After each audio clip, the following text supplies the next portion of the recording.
ఎవరు అమ్మాయి పేరు స్టెల్లా అనుకుంటా. ఈ స్టెల్లానే సీజ్ చేయమని అడుగుతున్నారు. ఈ స్టెల్లా పేరు కాకుండా ఇంకోటి కెన్స్టార్ అని ఒకటి ఉంది సముద్రంలోనే. ఆ కెన్స్టార్ దగ్గరికి మీరు ఎందుకు ప్రదక్షిణ చేయలేదు? దాని దగ్గరికి వెళ్ళి ఆ కెన్స్టార్ ని సీజ్ ద షిప్ అని ఎందుకు అనలేదు? I will talk to the central government అని అక్కడికి వెళ్ళి ఎందుకు అనలేదు? అన్నారు. ఎందుకు అన్నారంటే ఈ స్టెల్లాలో అసలు ద్వారంపూడి చంద్రశేఖర్ రెడ్డి కానీ వాళ్ళ తమ్ముడు కానీ ఎవడ బియ్యం లేవు. మీరు ఎవడో మీకు చెప్పాడని పరిగెత్తుకెళ్లారు. సరే మీ ఇష్టం, దాన్ని ఎంక్వైరీ చేయండి. మీరు సీజ్ చేస్తారో మీ చేతనం చేయండి. ఏబిఎన్ రాధాకృష్ణ గారేమో సీజ్ చేసే అధికారం ఎవరికి లేదు. బియ్యం అనేది స్మగుల్ గూడ్స్ కాదు. స్మగుల్ గూడ్స్ ఉంటే మాత్రమే షిప్ లో కస్టమ్స్ వాళ్ళు సీజ్ చేసే అధికారం తప్పితే ఇంకెవరికి లేదు. అది బియ్యం స్మగుల్ గూడ్స్ కాదని ఆంధ్రజ్యోతి రాధాకృష్ణ గారు కొడుతున్నాడు టీవీలో. మరి ఏంటి ఈ డ్రామా ఏంటి? ఈ సినిమా ఏంటి? ఎవరిది డ్రామా? రాధాకృష్ణ గారిది డ్రామానా? పవన్ కళ్యాణ్ గారిది డ్రామానా? చంద్రబాబు నాయుడుది డ్రామానా? ఎవరిది డ్రామా ఇది? ఆ కెన్స్టార్ జోలికి ఎందుకు వెళ్లరు? ఇవాళ ఇది ఇంకా ఈ స్టెల్లా అనేది నేను ఎవరినో నాకు కాకినాడకు సంబంధించినటువంటి మీ 2 పేపర్లు 10 ఛానల్స్ ఉన్నాయి కదా, దాంట్లో 2-3 ఛానల్స్ విలేకరులతో మాట్లాడాను. ఈ 2 పేపర్లో ఒక పేపర్ ఆయనతో మాట్లాడాను. ఏంటి బాబు ఏం జరుగుతుంది షూటింగ్ అసలు ఏంటి ఇదంతా అని చెప్పని సాక్షితో మాట్లాడాల, సాక్షి విలేకరుతో మాట్లాడాల. మీ 2 పేపర్లు 10 ఛానల్స్ లో ఓ 3 మాట్లాడాను. మాట్లాడితే వాళ్ళు చెప్పేది ఏంటంటే, సార్ ఇదంతా పెద్ద డ్రామా, ఇది ఈ స్టెల్లాలో పవన్ కళ్యాణ్ గారు సీజ్ ద షిప్ అన్నాడు కదా స్టెల్లాలో. ఆ స్టెల్లాలో దగ్గర 36 మంది ఎక్స్పోర్టర్స్ కలిసి 35,000 టన్నులు ఎక్స్పోర్ట్ చేయడానికి దాన్ని తెచ్చుకున్నారు. 36 మంది ఎక్స్పోర్టర్స్ 35,000 టన్నుల్ని ఎక్స్పోర్ట్ చేయడానికి తెచ్చుకున్నారు. మనిషికి 1000 టన్నులు రమారమ్మి 1000, 1500, 500 టన్నులు ఒక్కొక్కడికి ఒక మాక్సిమం 400-500 టన్నుల నుంచి ఉన్నారు ఒక్కొక్కళ్ళు. ఇప్పటికి ఒక 3,000 టన్నులు లోడ్ అయింది. ఇంకా 32,000 టన్నులు లోడ్ చేయాలి. కానీ కెన్స్టార్ అని ఉంది. అసలు సినిమా అక్కడ ఒకే వ్యక్తి, ఒకే ఎక్స్పోర్టర్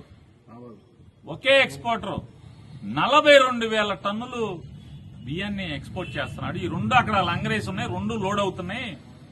ఆ కెన్స్టార్ కి మాత్రం వెళ్ళరు. ఈయన కెన్స్టార్ కి ఎందుకు వెళ్ళరంటే ఆయన సీను అని చెప్పని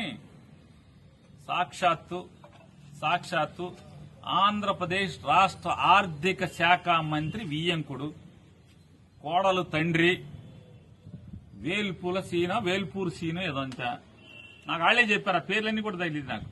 వేల్పూరు సీను ఈ రాష్ట్ర ఆర్థిక శాఖ మంత్రికి వియ్యంకుడు. అతను ఒక్కడే 42,000 టన్నులు ఒకే షిప్ మొత్తం ఇది 35,000, 36 మంది 35,000 టన్నులు 36 మంది లోడ్ చేసి బయటకు ఎక్స్పోర్ట్ చేస్తున్నారు. నైజీరియానే అక్కడికి వెళ్తుందంట ఆ వేల్పూర్ సీనుది. ఆ వేల్పూర్ సీను ఒక్కడే 42,000 టన్నులు ఎక్స్పోర్ట్ చేస్తున్నాడు. దాంట్లో ఉండవా? దాంట్లో లేవా అంటున్నా?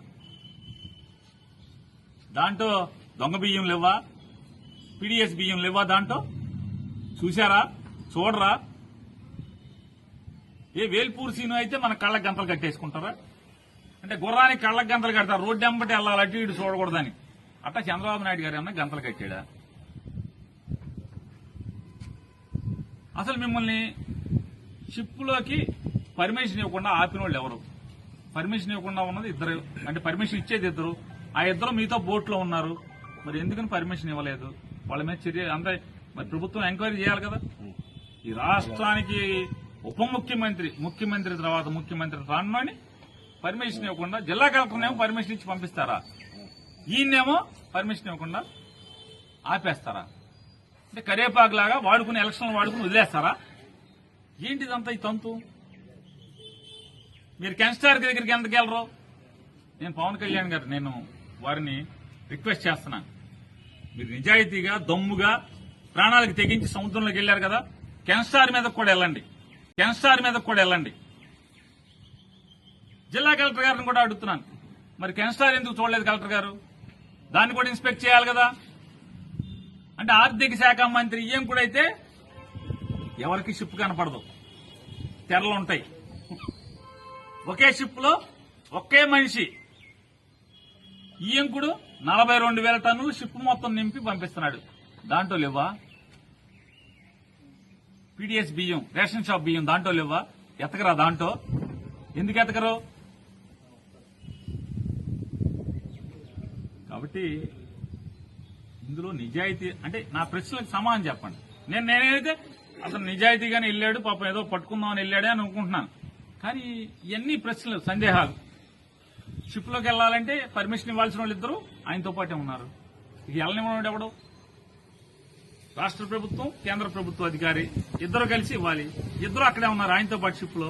మళ్ళీ ఎందుకు ఎవరు వెళ్ళనివ్వలేదు? కలెక్టర్ని ఎందుకు వెళ్ళనిచ్చారు? 2 కెనస్టార్కి ఎందుకు వెళ్ళరు మీరు? స్టెల్లా దగ్గరికి, స్టెల్లా చుట్టే రౌండ్ కొడతారు, షూటింగ్ ఎందుకు చేస్తారు? కెనస్టార్కి కూడా వెళ్ళాలి కదా. చంద్రబాబు గారు వెళ్ళొద్దన్నాడా?